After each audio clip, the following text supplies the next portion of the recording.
Troopers say Gloria Blizzard was in her car and got stuck in this brush. Her father, Casper Kautzman, and her husband tried to get the car out of it. They did, but when the car went into reverse, it was moving too fast and too far and killed Kautzman. Yakima police tell me the fight began in this alley near Maudie's home. They say drugs may have been involved. When the man started to run away, he was shot, but he won't say who shot him. Dauenhauer's plea bargain states that she cannot have 3 or more dogs. That deal kept her out of jail. Authorities say she can now wind up doing time after finding 9 dogs on her property this weekend. Local businesses are beefing up their security system so that they're not the next victim. Sungpak tells me they have added additional cameras in and outside of the building, keeping you safe while filling up the tank at night. YPD tells me a lot of malicious mischief, like graffiti and vandalism, happen late at night or early in the morning, making it difficult when people aren't around to spot it. And by the time somebody already sees the damage, criminals are long gone. Smoke thick as night bellowed out of the apartment door. Now walls are covered in soot. Neighbors tell me firefighters responded within minutes of a 911 call. A fast response time and thermal camera is what saved a woman's life. Joan and Wayne Bolte watched this house burn from across the street as flames licked every inch, leaving nothing untouched behind. They heard shouts coming from this house, but they didn't realize there was a fire until they looked outside. I tried to speak with hospital personnel to get their side of the story. Deborah Jurgen, the spokesperson for the Central Washington Medical Group, states, "We do not comment on the criminal investigation of individuals. Our priority is to maintain quality service and focus on patient care." They would make no further comment at this time. It's just remarkable how close to death I came right then. I mean, I was right on death's door. If it wasn't for the Lord, my dog, and David, I would not be here right now. Eddie Geffro was brutally attacked by 3 stray pit bull mixed dogs early Wednesday morning. He was walking his dog Oreo in the early hours.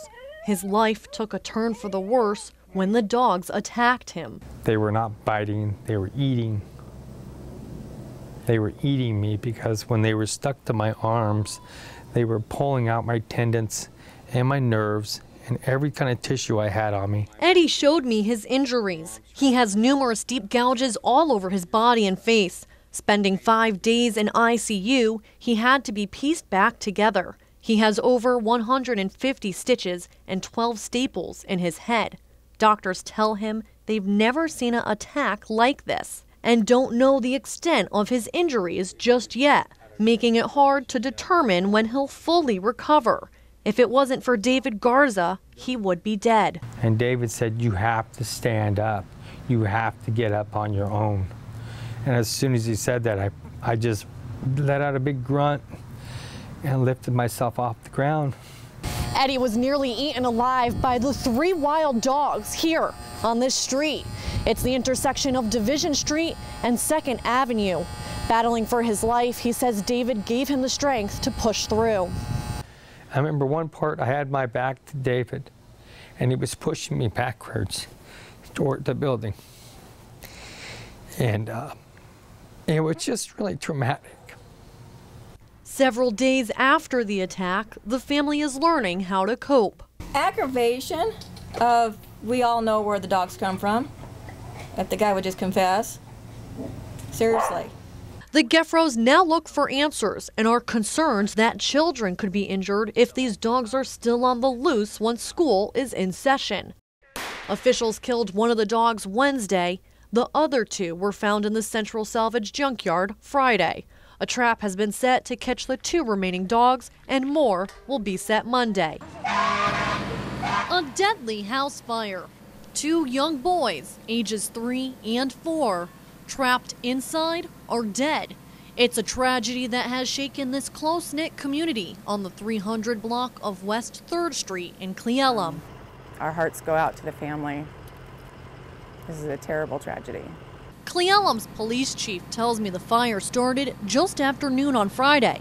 4 people, 2 adults and 2 kids were inside. The mother of the boys and a friend made it out. The flames were so intense and the smoke too thick for firefighters to go into the house. Neighbors say they heard an explosion and children screaming from inside. They watched the flames engulf everything.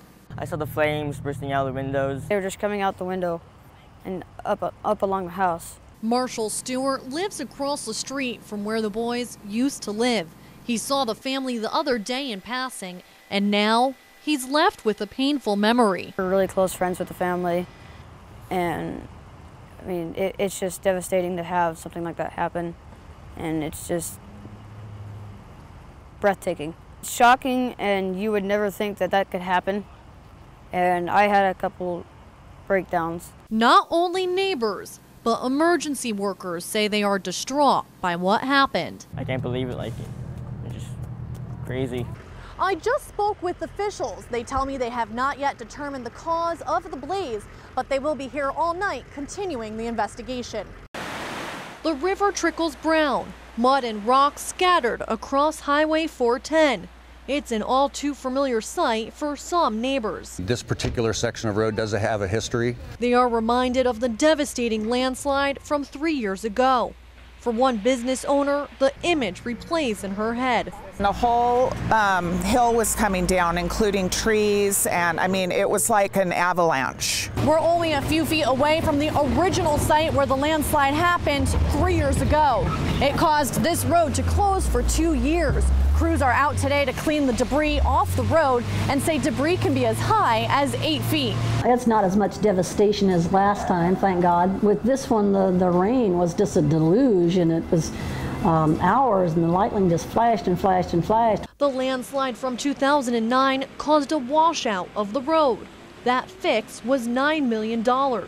This time, the state expects to spend about $50 grand to clear the mud and rocks. In this case, it brought down a lot of rock. Our goal right now is to just clean up all the debris and haul it off. I spoke to one camper who was almost stuck in the storm. The scary part about it is that if you're up in an elk camp and something like this happens, you may not have a way out for days. The state has a dozen workers, 3 loaders, and 6 trucks on the job. The hope is to have Highway 410 cleared by Monday. In Natchez, Christina Craig, Action News.